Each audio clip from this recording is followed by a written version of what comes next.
Hi, I'm Dani. And I'm Si. Welcome to Business&abrew, a podcast dedicated to all things business with the occasional cuppa. We take a business story, theory, or something we just want to chat about and give it a dusting of our own special personality and sense of humour, combined with our experience and knowledge. We're both business graduates and have run our own businesses for many years. We can't wait for you to listen.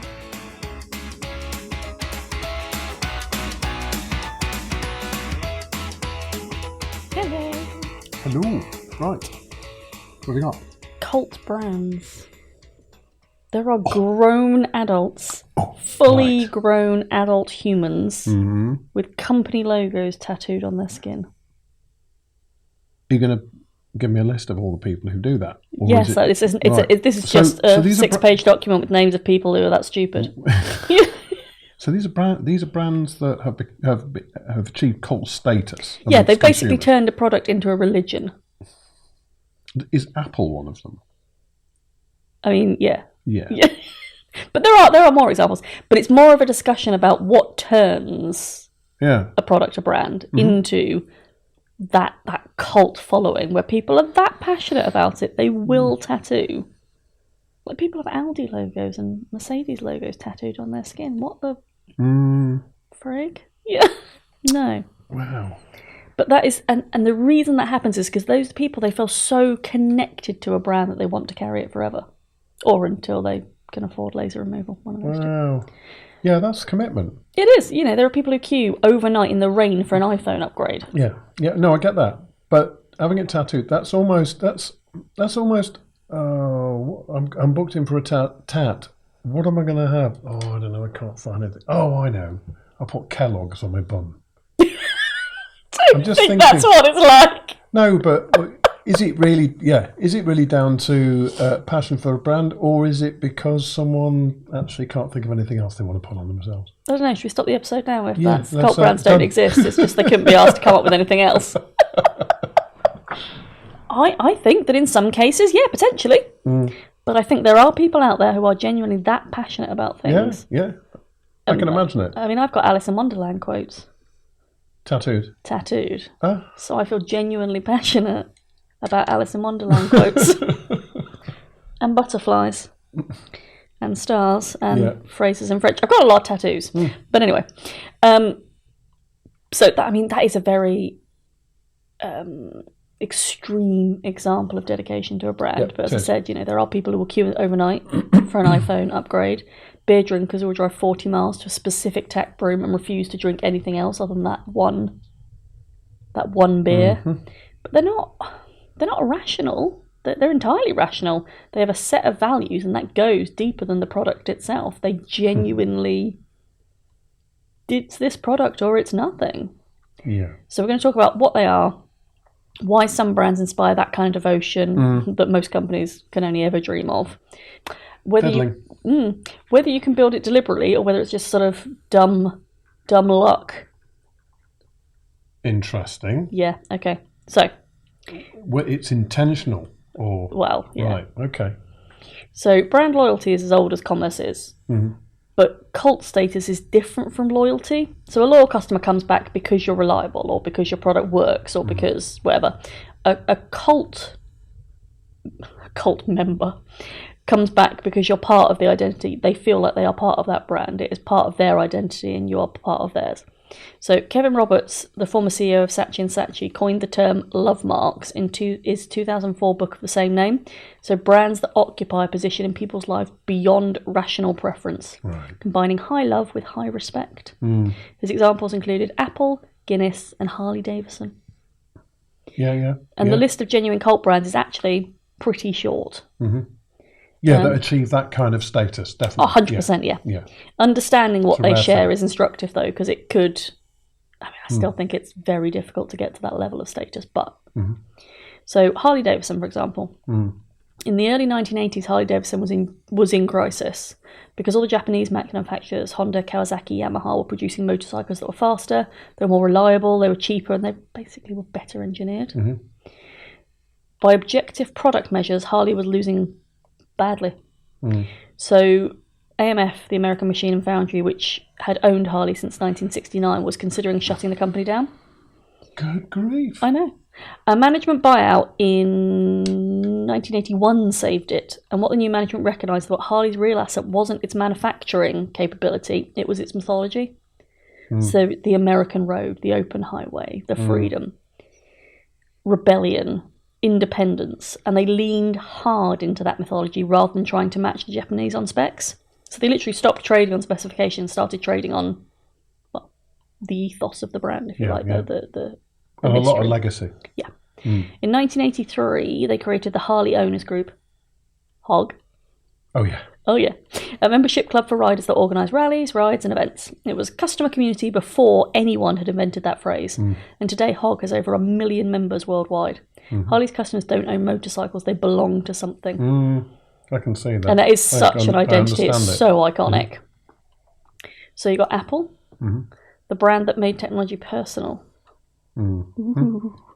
So apparently, in 1997, Apple came within 90 days of bankruptcy.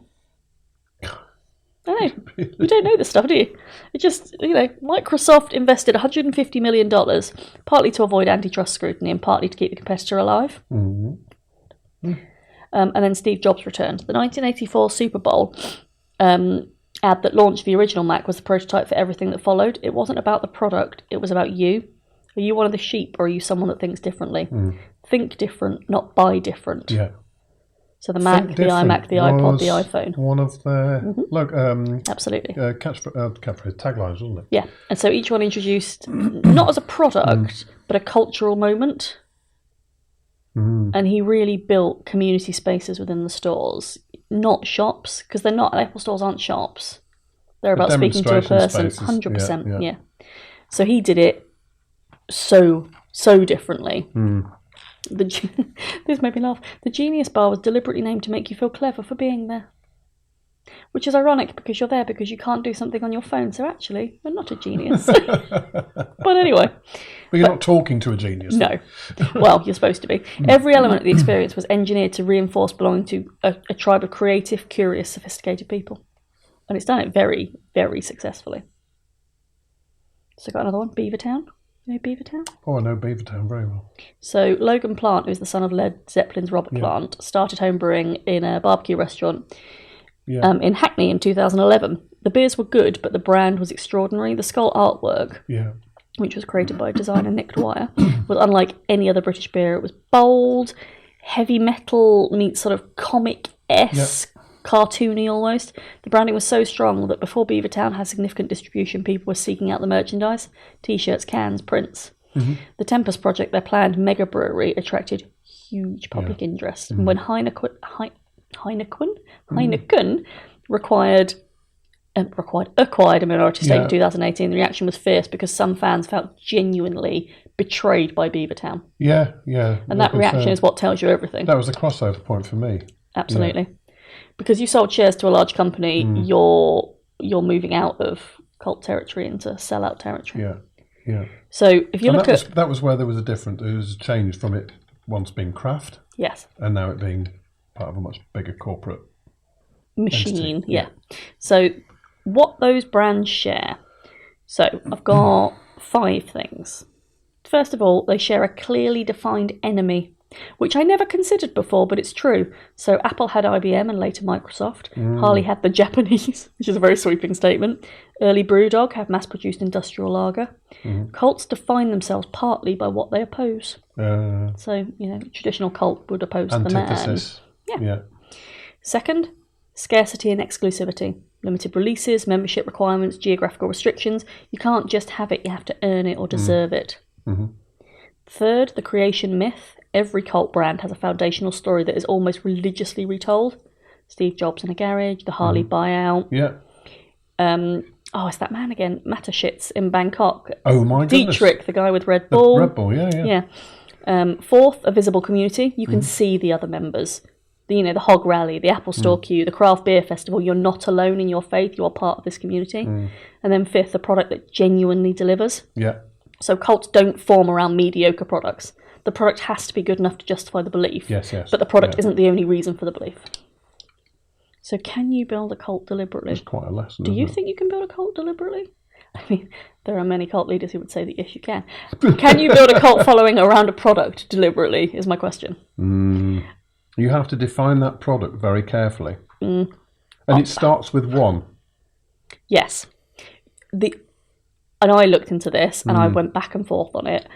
I think you can create the conditions, you can make everything perfect, but you cannot accurately predict human behaviour. You cannot create the lightning strike, the coup de feu. You cannot create that moment when everyone falls in love with something. So even if all of your ducks are lined up in a row or whatever, it still may not happen. So I don't think you can deliberately create it, but I think you can put yourself in a position with a higher chance of success. I think a certain amount of these they've happened because they've been able to exploit a specific period in time. Yes. Yeah, Harley had huge legacy and brand awareness. Yes. Anyway. Yes. So making that and making their uniqueness and their already existing community a part of that. Yes. It built on what it had rather than having to start from scratch. Beaver Town, they were kind of arriving at the time originally when Brewdog was already making a name for itself, and there was room for another. Yes, that was And they had similar kind of punk and rock kind of views. Yes. When Apple appeared, it was the first time. It was the first time a personal computer pretty much had appeared, and then off the back of Steve Jobs, off the back of that, he built off the back of the success of that, even though they were 90 days from bankruptcy at one point. You've built became there was a crossover moment. Yeah, 100%, and that's the myth behind it, isn't it? Yeah. And at the end of the day, you couldn't. I don't think you could. It would be very difficult to do it from scratch. You'd have to do it from something. With some else. Very clever strategic marketing, you could. So you can have an enemy. Develop a product, have an enemy. You can do that, the anti-hero. You can create scarcity with limited releases, exclusivity. You can invest in community events, online spaces, forums. You can tell your origin story obsessively. And you can make your product genuinely excellent. So all of those things are the right pieces of the puzzle, but you can't fake authenticity that underpins it all. No, you can make all of the conditions right, but you can't guarantee everyone's going to fall for it. Yeah. It's like falling in love. You could tick every single box on my wish list and it might just not have chemistry or it might not work. So, yeah, I think to a degree you can manufacture the environment, but you can never manufacture the result. Yeah. So nothing's predictable. Yeah. No, so that's why there are so few of them, because there isn't a replica. It's not like you can, when you go online and it says you can download my Instagram templates and make yourself $10,000 overnight. It's like that. It's not like that with cult brands. Yes, taking the mick out of those. Yeah, I think customers are very good at detecting performative behaviour. Absolutely, yeah. They're getting better. Yeah, they are getting better because they're being educated in it by very poor players. That is very true. Yeah. So there are ones that they're getting towards cult, or they had cult and lost it, because it's not got longevity, as you said. They take advantage of a moment in time. So Innocent Drinks, we've talked about Innocent Drinks before. They did a lot of stuff at Glastonbury and festivals and various different things. But as soon as they sold out to Coca-Cola, well, they've just merged, haven't they? Yeah, they've just become part of the. They've become generic part now. of the landscape of and similar products. It's no longer the only person doing that, talking in the. Yeah, whatever. But also Beaver Town, to a degree, has actually suffered from that. They're still successful. Got no doubt they're still successful, but they are now part of Heineken's stable. Yes. Yeah, that's it. Yeah, you are one of many instead of being. They've achieved their kind of apogee, if you like. Apogee, the kind of peak of it. They'll grow as Heineken grows, and they'll be distributed as Heineken distributes. But that initial kind of impact and that doesn't become cult. That just becomes growth. Yeah. Yes. Yeah. That brand loyalty. Yes. Is a different matter altogether, I think, because there's so many choices these days. Interestingly, Lego, that's now an adult cult rather than a children's toy.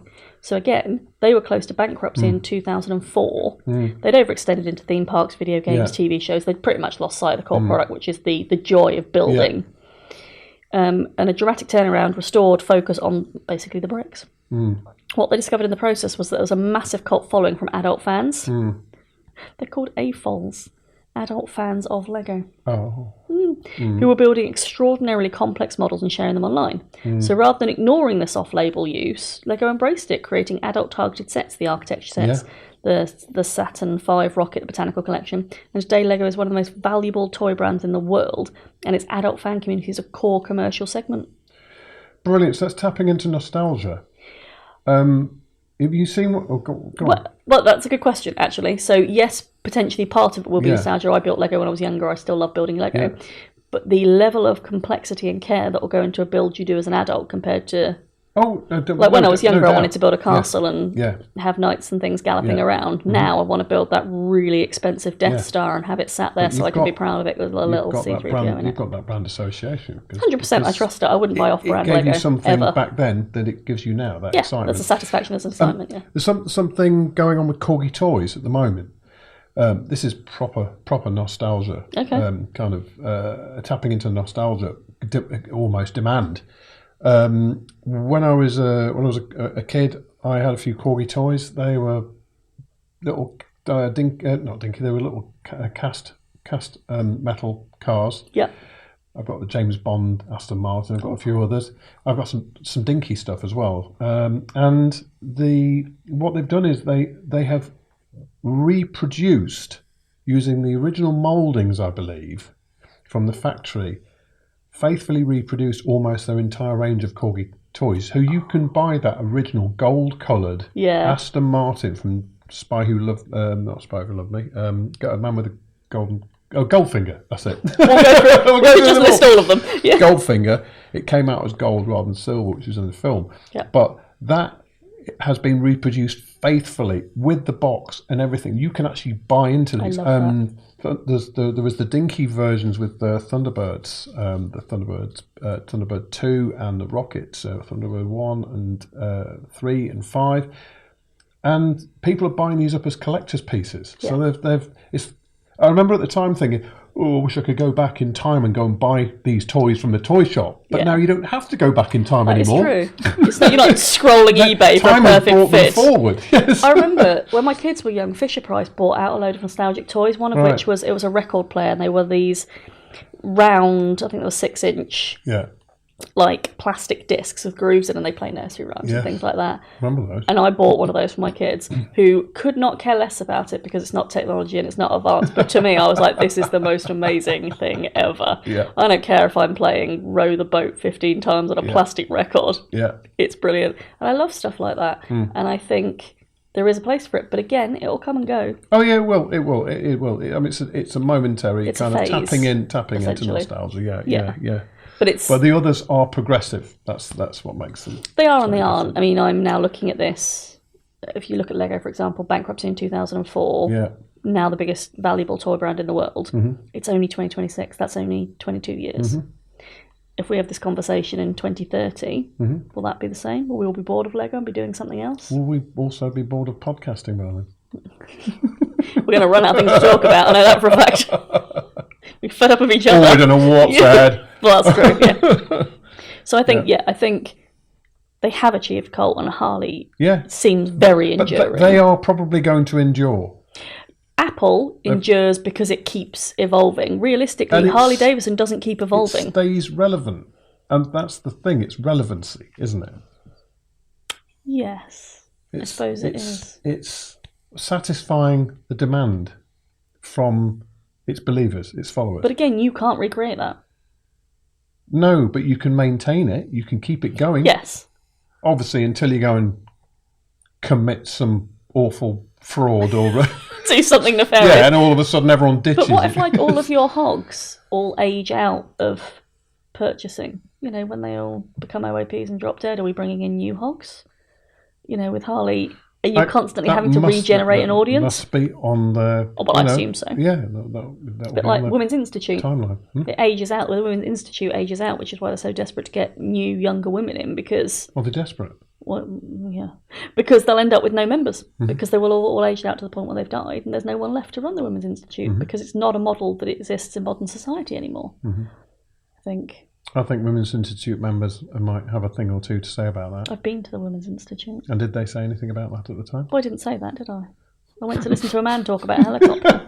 It's very interesting. A helicopter? Yeah, he was a helicopter pilot. It was a really good speech. Brilliant. It was really interesting. And then we did some crafting with flowers. It was definitely my place. Anyway, my point was... Yes. I think we've decided that there are conditions you can use to create the best possible success of creating a cult brand, but the likelihood of you actually doing it, it's pretty slim. It's pretty slim. Mm-hmm. And there's a gauntlet to throw down. That's how I feel about starting like Feet Finder or something. Make of that what you will, yeah. You can put the conditions in, but you can't guarantee you're going to make the sales. It's a hard life. Yeah. Thank you. Thank you for coming to my TED Talk on cult brands.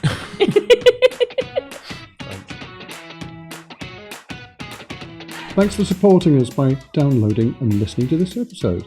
And a massive thank you also to Dawley, Emily, Nat and Lewis and the BTD Studios for all your expertise in bringing our podcasting dream to reality. We'd love it if you commented on this episode, as we'd really like to know what you think and what you might like us to cover in future episodes. And we'll see you on the next one.